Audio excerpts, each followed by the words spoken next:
খেয়াল করো, আমি বলছিলাম শব্দের শেষে যদি থাকে আস কিংবা আম, তার মানে হয় কি সিঙ্গুলার, একবচন। তাহলে প্রথম কথা হলো নিউক্লিয়াস মানে আমরা বুঝতেছি এটা হলো একটা, ওকে। আর আমরা যদি বলি নিউক্লি, তাইলে হলো কি বহু বচন, অনেকগুলা নিউক্লিয়াস, ওকে। সো এটাকে আমরা শুধু নিউক্লিয়াস না বলে এটাকে আমরা বলবো দা নিউক্লিয়াস। আমরা জিনিসটাকে স্পেসিফিক করে দিলাম, হ্যাঁ, ওকে। তাইলে নিউক্লিয়াস সম্পর্কে পড়ার আগে নিউক্লিয়াস সম্পর্কে কিছু গুরুত্বপূর্ণ তথ্য তোমাকে জানতে হবে। নাম্বার 1, নিউক্লিয়াস হলো কোষের মধ্যে সর্বপ্রথম আবিষ্কৃত অঙ্গাণু, এটা একটা। 2 নম্বর কথা হলো যে কোষের সর্ববৃহৎ অঙ্গাণু হলো নিউক্লিয়াস। আমি ওই প্লাস্টিডের ক্লাসে আমি বলছিলাম যে সাইটোপ্লাজমের মধ্যে সবচেয়ে বড় ক্ষুদ্র অঙ্গের নাম হলো প্লাস্টিড কিংবা ক্লোরোপ্লাস্ট। কিন্তু যদি বলে যে কোষের মধ্যে কোনটা সবচেয়ে বড়, তাইলে উত্তর হইল নিউক্লিয়াস। কেন? কারণ হলো নিউক্লিয়াস অঙ্গাণু, তবে এটা হলো কোষীয় অঙ্গাণু, সাইটোপ্লাজমীয় অঙ্গাণু নয়। নিউক্লিয়াস কিন্তু সাইটোপ্লাজমের অংশ না, নিউক্লিয়াস প্রোটোপ্লাজমের অংশ। বুঝতে পারছো? ওকে। তাহলে যদি বলে যে কোষের মধ্যে কোন অঙ্গাণু সবচেয়ে বড়, তাহলে উত্তর হলো নিউক্লিয়াস। যদি বলে সাইটোপ্লাজমের মধ্যে কোনটা সবচেয়ে বড়, তখন তো আর নিউক্লিয়াস কাউন্টে আসবে না, তখন আমরা বলবো প্লাস্টিড, অপশনে না থাকলে বলবো ক্লোরোপ্লাস্ট। আর কোষের মধ্যে যদি আমি চিন্তা করি, তখন কিন্তু ক্লোরোপ্লাস্ট কিংবা প্লাস্টিড হয়ে যায় দ্বিতীয় বৃহত্তম অঙ্গাণু। কথা বুঝছো? ওকে। তাহলে নিউক্লিয়াস সম্পর্কে মনে রাখবা কি, এটা হলো কোষে আবিষ্কৃত মানে সর্বপ্রথম আবিষ্কৃত অঙ্গাণু এবং কোষের মধ্যে সবচেয়ে বড় অঙ্গাণু। ওকে। এখন আমরা যদি নিউক্লিয়াস সম্পর্কে বলি, আমরা আদি কোষ এবং প্রকৃত কোষ পড়ছিলাম। আমরা ওই সময় দেখছি যে আদি কোষে কোনো নিউক্লিয়াস থাকে না, নিউক্লিয়াস নর্মালি থাকবে প্রকৃত কোষে। এজন্য বইয়ের মধ্যে প্রথম লাইনে দেখবা লেখা আছে যে প্রকৃত কোষের যে অঙ্গাণু, দেখো, দ্বিস্তর বিশিষ্ট ডাবল আবরণী বেষ্টিত। শোনো, ডাবল মানে কত? 2। নিউক্লিয়াসের মেমব্রেন হলো 2টা। দ্বিস্তর বিশিষ্ট মানে কি? প্রত্যেকটাই দ্বিস্তরী। আমরা কেন তাদেরকে দ্বিস্তরী বলি? কারণ তাদের গঠনে লিপিড এবং প্রোটিন থাকে। তো লিপিডের মধ্যে মেইনলি থাকে হলো ফসফোলিপিড, সো এটা 2 স্তরে থাকে। এই জন্য আমরা এই ঝিল্লিগুলাকে বলি দ্বিস্তরী। কিন্তু নিউক্লিয়াসের মধ্যে এইরকম দ্বিস্তরী পর্দায় আছে 2টা, ডাবল মেমব্রেন অর্গানেলস। এরকম ডাবল মেমব্রেন অর্গানেলস বলা হয় আরেকটা মাইটোকন্ড্রিয়া, আরেকটা হলো ক্লোরোপ্লাস্ট। এদের প্রত্যেকটার মেমব্রেনই 2টা, যার প্রত্যেকটা মেমব্রেনই দ্বিস্তরী। বুঝতে পারছো? ওকে। এবং বলছে যে প্রোটোপ্লাজমিক রস ও ক্রোমাটিন জালিকা ধারণ করে। আচ্ছা, তুমি আগে বলো তো যে নিউক্লিয়াসের মধ্যে যে ফ্লুইডটা আছে, যেটাকে তোমরা নিউক্লিওপ্লাজম বলো, আচ্ছা বলো, পুরা নিউক্লিয়াসটা যদি সাইটোপ্লাজমের অংশ না হয়ে প্রোটোপ্লাজমের অংশ হয়, তাহলে বলো নিউক্লিয়াসের মধ্যের যে রস, ওটা সাইটোপ্লাজমিক না প্রোটোপ্লাজমিক? প্রোটোপ্লাজমিক রস। আবার এই নিউক্লিওপ্লাজমের মধ্যেই কিন্তু কি থাকে? ক্রোমাটিন তন্তু থাকে। তাহলে ক্রোমাটিন তন্তু ধারণ করে, ওটাকেই বলে নিউক্লিয়াস। এরপরে লেখা আছে যে নিউক্লিয়াসকে বলা হয় কোষের মস্তিষ্ক, কোষের প্রাণ কিংবা প্রাণ কেন্দ্র কিংবা কেন্দ্রিকা বলা হয়। এটাও তোমাদের সবারই জানা আছে। এরপরে রবার্ট ব্রাউন নামে একজন বিজ্ঞানী 1831 সালে অর্কিড বা রাসনা বলে আর কি, এক ধরনের অর্কিড, এইটার পাতার কোষের মধ্যে নিউক্লিয়াস আবিষ্কার করেন এবং তিনি এটাকে নামকরণ করেন নিউক্লিয়াস। এই বইয়ের মধ্যে লেখা আছে নামকরণ করেন নিউক্লিয়াস, অন্য বইয়ের মধ্যে আছে নিউক্লিয়াস বা আরেকটা নামকরণ করেন, তার নাম হলো এরিওলা। তাহলে মনে রাখবা, রবার্ট ব্রাউন নিউক্লিয়াসকে নিউক্লিয়াস বা এরিওলা নামকরণ করেন। একটা এক্সট্রা ইনফরমেশন জেনে রাখবা। আবার ভার্সিটির ভর্তি পরীক্ষায় কোশ্চেন আসছিল যে ল্যাটিন কোন শব্দ থেকে নিউক্লিয়াস শব্দের উৎপত্তি? বইয়ে দেখবা যে ল্যাটিন নাক্স, NUX, এটা মানে হলো বাদাম কিংবা নাট। এই ল্যাটিন নাক্স শব্দ থেকে নিউক্লিয়াস শব্দের উৎপত্তি, এটা শিখবা। ওকে। এখন দেখো সংখ্যা এবং বিস্তৃতি খেয়াল করে দেখো, এই যে এখন আমরা যে টপিকটা পড়ব একাডেমিকের জন্যও প্রয়োজন, কিন্তু অ্যাডমিশনের জন্য এটা ভেরি ইম্পর্টেন্ট। মানে এখান থেকে কোশ্চেন বরাবরই ভর্তি পরীক্ষাগুলোতে দেয়, এটা খুব ক্লিয়ারলি শিখতে হবে। এখানে যা আছে তা তো আমরা পড়বই, এর বাইরেও আমাদের কিছু শিখতে হবে, বুঝছো? সবাই নোট করবা। দেখো, আমরা যদি বলি যে আগে সংখ্যা নিয়ে যদি আমরা বলি, তাইলে আমরা বলবো সাধারণত একটা কোষে একটা নিউক্লিয়াস থাকবে, এটা সাধারণত থাকে। কিন্তু আমরা জানি যে কিছু জায়গায় নিউক্লিয়াস থাকবে না, যেমন তার একটা বড় এক্সাম্পল হলো আদিকোষ। আদিকোষে কোনো কি নাই, নিউক্লিয়াস নাই। নর্মালি প্রকৃত কোষে নিউক্লিয়াস থাকার কথা এবং থাকবে এমন। তাইলে কিন্তু প্রকৃত কোষ হওয়া সত্ত্বেও তাদের মধ্যে আবার নিউক্লিয়াস নাই, এটাই ভর্তি পরীক্ষার জন্য ইম্পর্টেন্ট। যেমন তোমার বইয়ের মধ্যে লেখা আছে যে সিপ কোষ, এরপর লেখা আছে মানুষের লোহিত রক্তকণিকা প্রভৃতিতে পরিণত অবস্থায় নিউক্লিয়াস থাকে না। শোনো, এখানে আমি খুব ক্লিয়ার কিছু কথা বলি, এভাবে মনে রাখবা। প্রথম কথা হলো, তুমি যখন বলতে যাবা নিউক্লিয়াস থাকে না, এই কথা বলতে যাওয়ার সময় তোমাকে আগে দুইটা শব্দ বলে নিতে হবে। একটা হলো পরিণত, আর একটা হলো মানুষ। মানুষের ক্ষেত্রে যদি তুমি বলতে চাও, এই ক্ষেত্রে বলতে হবে স্তন্যপায়ী। তাহলে দেখো, প্রথম কথা হলো যে পরিণত জীবকোষে নিউক্লিয়াস থাকে না, কথা বোঝা গেছে? তার মানে অপরিণত জীবকোষে নিউক্লিয়াস থাকে, দ্যাটস। আবার এটা বলছে যে মানুষের পরিণত লোহিত রক্তকণিকায় নিউক্লিয়াস থাকে না, তার মানে মানুষের অপরিণত লোহিত রক্তকণিকায় নিউক্লিয়াস থাকে। তো এটাকে আমরা আরেকটু ভালোভাবে শিখবো। আমরা বলবো যে যারা স্তন্যপায়ী, এই স্তন্যপায়ীদের পরিণত লোহিত রক্তকণিকায় নিউক্লিয়াস থাকে না। আর মানুষ যেহেতু স্তন্যপায়ী, তার মানে মানুষেরও পরিণত লোহিত রক্তকণিকায় নিউক্লিয়াস থাকবে না। কিন্তু অপরিণত অবস্থায় জীবকোষ এবং লোহিত রক্তকণিকা দুইটার মধ্যে কিন্তু নিউক্লিয়াস থাকে। তাহলে আমাদের স্পেসিফিক কথা বলতে হবে। আমরা বলবো যে স্তন্যপায়ীদের পরিণত লোহিত রক্তকণিকায় নিউক্লিয়াস থাকে না। মানুষ যেহেতু স্তন্যপায়ী, তার মানে মানুষেরও পরিণত লোহিত রক্তকণিকায় নিউক্লিয়াস থাকবে না, দ্যাটস। তার ব্যাঙেরও কিন্তু লোহিত রক্তকণিকা আছে, কিন্তু ব্যাঙ কিন্তু স্তন্যপায়ী না। তাইলে তার পরিণত লোহিত রক্তকণিকায় নিউক্লিয়াস থাকবে কিনা? অবশ্যই থাকবে। এইটা থাকবে না কথা শুধুমাত্র স্তন্যপায়ীদের পরিণত লোহিত রক্তকণিকার ক্ষেত্রে প্রযোজ্য। কথা বুঝতে পারছো? ওকে।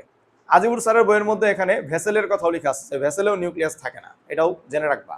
ওকে, আচ্ছা। তারপর বলছে যে আবার অনেক কোষের মধ্যে নিউক্লিয়াস একাধিকও থাকতে পারে। সাধারণত একটা থাকবে, আবার একাধিকও থাকতে পারে। দেখো, এখন এই একাধিক নিউক্লিয়াস সম্পর্কে দেখো যে এটা কখন হয়। ধরো আমি তোমার বললাম যে ধরো এটা একটা কোষ, এটা একটা কোষ, চিন্তা করো এটা একটা কোষ। ওকে, তাহলে এগুলা কি বলো? সাইটোপ্লাজম। ধরো এইটা তার নিউক্লিয়াস, এটা তার নিউক্লিয়াস। এই যে নিউক্লিওলাস, এই যে ক্রোমাটিন এবং নিউক্লিওপ্লাজমা দিয়ে নিলাম। খেয়াল করো, দেখো, ধরো এই কোষটাকে আমরা বিভাজন করতে চাই, তাহলে কোষ বিভাজনের দুইটা স্টেপ, দুইটা মেইনলি ধাপ। আগে আমরা নিউক্লিয়াসের বিভাজন করব, এরপর আমরা সাইটোপ্লাজমকে বিভাজন করব, তাই তো? নিউক্লিয়াসের বিভাজনের প্রক্রিয়াকে বলা হয় ক্যারিওকাইনেসিস, আর সাইটোপ্লাজমটাকে বিভক্ত করার প্রক্রিয়ার নাম সাইটোকাইনেসিস। তুমি চিন্তা করো, ধরো একটা কোষের মধ্যে ক্যারিওকাইনেসিস বারবার হচ্ছে, কিন্তু সাইটোকাইনেসিস হচ্ছে না। তাইলে বলো তো, একটা কোষ কি দুইটা কোষে বিভক্ত হবে? হবে না। ধরো নিউক্লিয়াসে যদি আমি একবার বিভক্ত করি, মানে একবার ক্যারিওকাইনেসিস করি, তাহলে একটা নিউক্লিয়াস থেকে তৈরি হবে দুইটা নিউক্লিয়াস, কিন্তু সাইটোকাইনেসিস হইল না। তখন এই কোষের মধ্যে নিউক্লিয়াস কয়টা হয়ে যাবে? দুইটা। আবার ধরো ওই দুইটাও আমি আবার ক্যারিওকাইনেসিস করলাম, তাহলে প্রত্যেকটা থেকে দুইটা করে হইলে তখন হয়ে যাবে চারটা। তাহলে ধরো ব্যাপারটা এরকম যে তুমি যদি কোষের মধ্যে নিউক্লিয়াসের বিভাজনটা ফ্রিলি করতে দাও, মানে মুক্তভাবে যদি তুমি করতে দাও, কিন্তু সাইটোকাইনেসিস হচ্ছে না, তখন কোষ কিন্তু একটাই থাকবে, কিন্তু ওই কোষের মধ্যে নিউক্লিয়াসের সংখ্যা অনেকগুলা হয়ে যাবে। তখন ওই কোষটাকে আমরা বলবো বহু নিউক্লিয়াস যুক্ত কোষ। তাহলে এটা কি বহু বহু কোষ না কোষ একটা? একটাই কোষ। নিউক্লিয়াস হইলো অনেকগুলা। কেন হইলো? মুক্তভাবে নিউক্লিয়াসের বিভাজন হয়েছে, কিন্তু সাইটোপ্লাজমের বিভাজন হয় নাই। তাহলে যদি এমন হয় যে ক্যারিওকাইনেসিসটা মুক্তভাবে চলে, কিন্তু সাইটোকাইনেসিস যদি না হয়, তখন একটা কোষের মধ্যে নিউক্লিয়াসের সংখ্যা অনেকগুলা হয়ে যায়, তখন ওই কোষটাকে আমরা বলি বহু নিউক্লিয়াস যুক্ত কোষ। এখন খেয়াল করো, এইরকম কোষটা এটা যদি উদ্ভিদ কোষের ক্ষেত্রে হয়, মানে এটা যদি প্ল্যান্ট সেল হয়, মানে বহু নিউক্লিয়াস যুক্ত প্ল্যান্ট সেল, তখন এটাকে বলা হয় সিনোসাইট। ওকে, দেখো, আর এটা যদি হয় এনিম্যাল সেল, এটাকে হাসান স্যারের বই অনুযায়ী বলা হয় প্লাজমোডিয়াম। আজিবুর স্যারের বইয়ের মধ্যে এটার আরেকটা নাম আছে সিনসাইটিয়াম।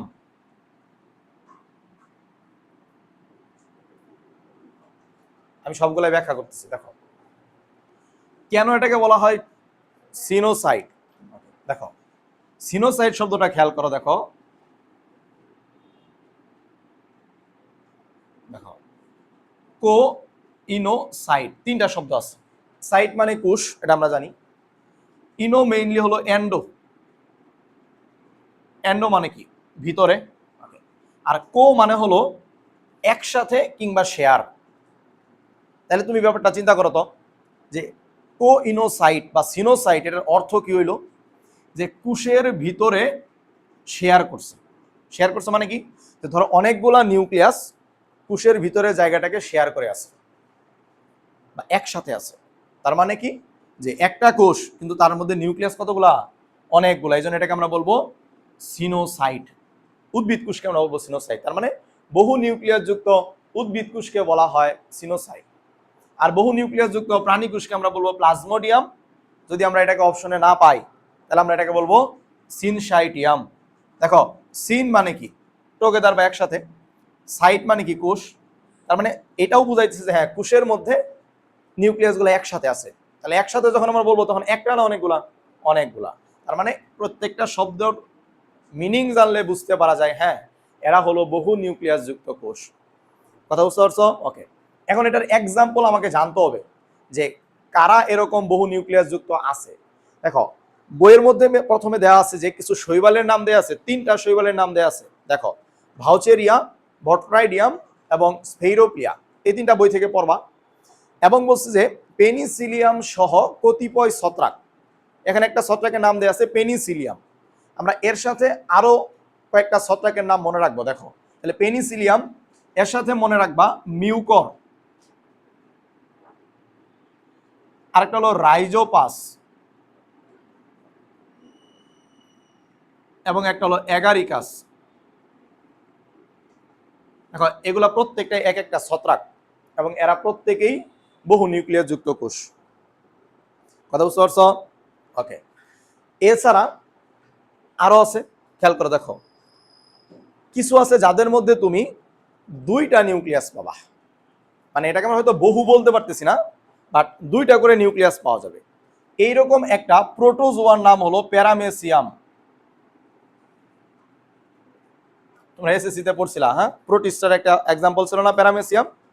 দেখো এই প্যারামেসিয়াম হলো একটা প্রোটোজোয়া, এটার মধ্যে দুইটা নিউক্লিয়াস থাকে, একটা আকারে বড় থাকে একটা ছোট থাকে। তাহলে আমরা এই দুইটা নিউক্লিয়াস থাকলে ওটাকে আমরা বলি বাই নিউক্লিয়েটেড, কারণ বাই মানে কি বলো, দুই। হ্যাঁ দুই, তাহলে প্যারামেসিয়াম এটা হলো বাই নিউক্লিয়েটেড। ওকে, এটা ছাড়া আবার আমাদের লিভারের যে কোষ এটাকে আমরা বলি কি, হেপাটোসাইট। এইটার কিছু হেপাটোসাইট আছে যাদের মধ্যে দুইটা নিউক্লিয়াস থাকে এটা। আবার তরুণাস্থি কোষ আছে। দেখো তরুণাস্থি এটাকে বায়োলজিক্যালি বলে হলো কন্ড্রো। তাহলে আমি যদি বলি কন্ড্রোসাইট তার মানে তরুণাস্থি কোষ। বুঝতে পারছো? তাহলে প্যারামেসিয়াম এটা একটা প্রোটোজোয়া, যকৃৎ কোষ মানে হেপাটোসাইট, কন্ড্রোসাইট বা তরুণাস্থি কোষ, এদের মধ্যে তুমি নিউক্লিয়াস পাবা কয়টা, দুইটা।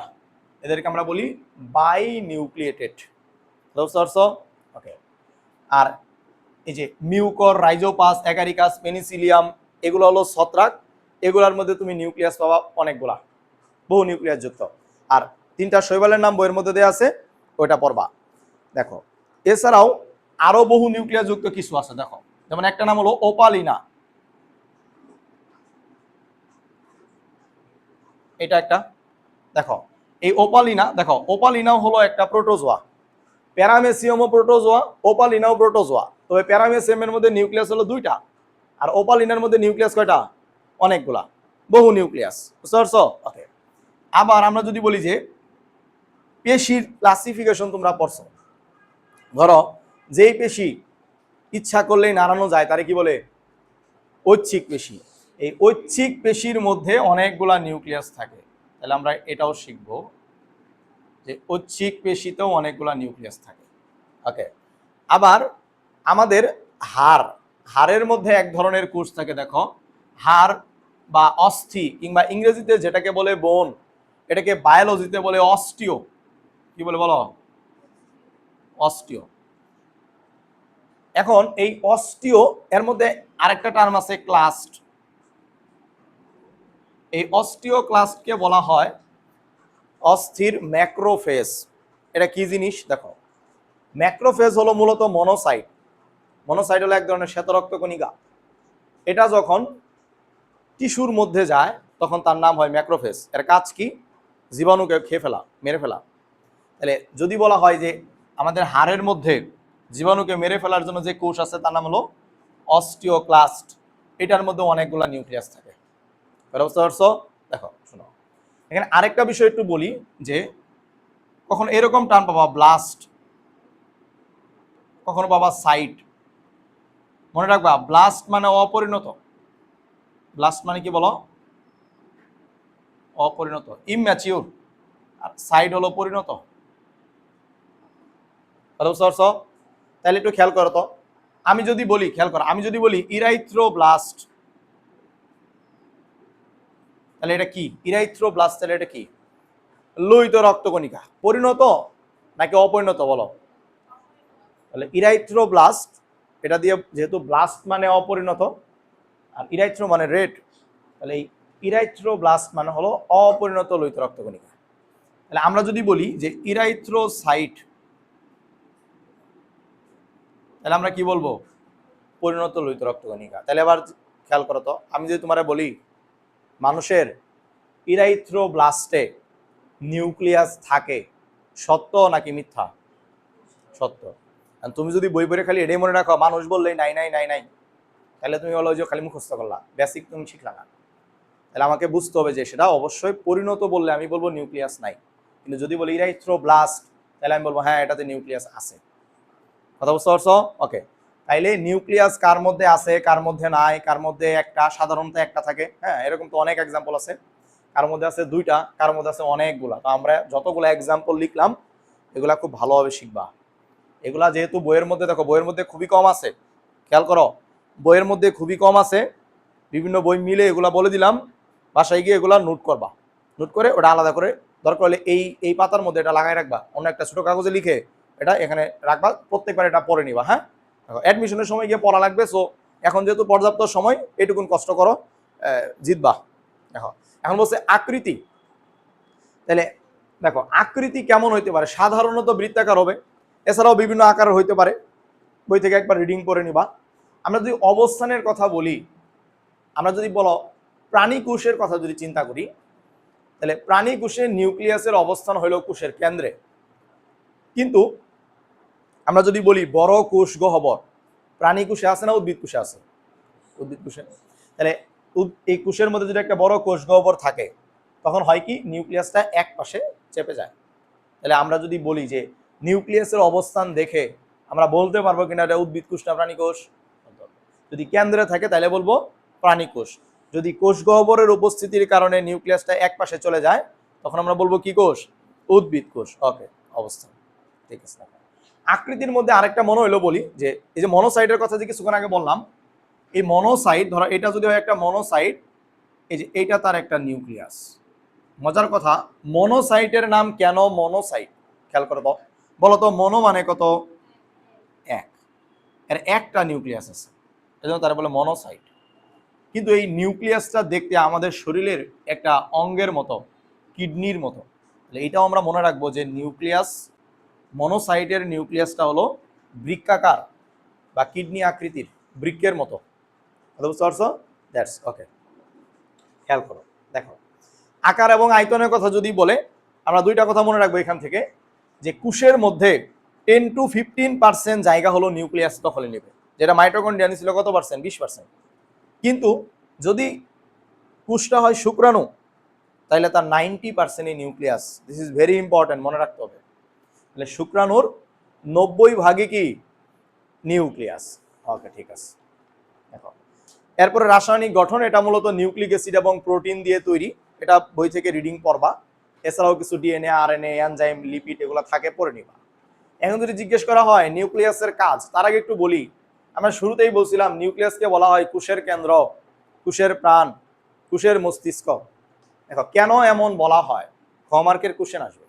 নিউক্লিয়াসকে কোষের মস্তিষ্ক বলা হয় কেন, খেয়াল করো। একটা কোষের মধ্যে যত ধরনের যাবতীয় যত জৈবিক কাজ হবে, সকল কাজের নিয়ন্ত্রণ হলো নিউক্লিয়াসের কাছে। যেমন আমাদের যত ধরনের কাজ হয় সকল কাজের নিয়ন্ত্রককে, যেমন ব্রেইন বা মস্তিষ্ক, ওই রকম কোষের মধ্যে যত ধরনের কাজ হবে সব কাজের নিয়ন্ত্রণ করে নিউক্লিয়াস। এই জন্য নিউক্লিয়াসকে আমরা বলবো কি, কোষের মস্তিষ্ক, ব্রেইন অফ দ্য সেল।